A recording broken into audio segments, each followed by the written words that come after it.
Yes, we can move to question number 16. Where question കാണുമ്പോൾ നമുക്ക് മനസ്സിലായ ഡയമെൻഷൻസ് ആണ്. ഡയമെൻഷൻസ് ഓരോ ചാപ്റ്ററിലെയും ഓരോ ക്വാണ്ടിറ്റീസ് ഡയമെൻഷൻസ് തമ്മിലുണ്ടാവുന്ന കമ്പാരിസൺ ആണ്.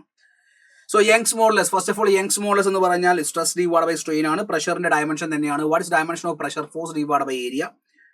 ml t raised to minus 2 divided by L square ചെയ്യുമ്പോൾ ml raised to minus 1 t raised to minus 2 ml raised to minus 1 t raised to minus 2. There is answer is 2. A2 വരുന്ന എത്ര options ഉണ്ട്? A2 വരുന്ന 2 options ഉണ്ട്. Then B നോക്കിയാൽ മതി. What is torque? Torque is the dimension of torque is same as that of energy. Energy dimension ml square t raised to minus 2 അല്ലേ? So B 4 വരണം. So answer will be option 4 വരും. ഇങ്ങനെ ആയിരിക്കണം നിങ്ങൾ ചോദ്യം ചെയ്യേണ്ടത്. അല്ലാതെ എല്ലാത്തിൻ്റെ നിന്ന് കണ്ടുപിടിച്ച് നിങ്ങൾ ചെയ്യേണ്ട ഒരു ആവശ്യമില്ല.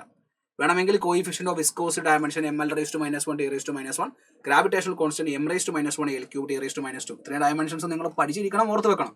സോ ആദ്യത്തെ രണ്ടാൾക്കാർ മാത്രം ചെയ്തുകൊണ്ട് തന്നെ നിങ്ങൾക്ക് ആൻസർ പിക്ക് ചെയ്യാൻ വേണ്ടി പറ്റണം എന്നുള്ളൊരു കാര്യം നിങ്ങൾ മനസ്സിലാക്കി വെക്കുക. So the answer is option 4. By.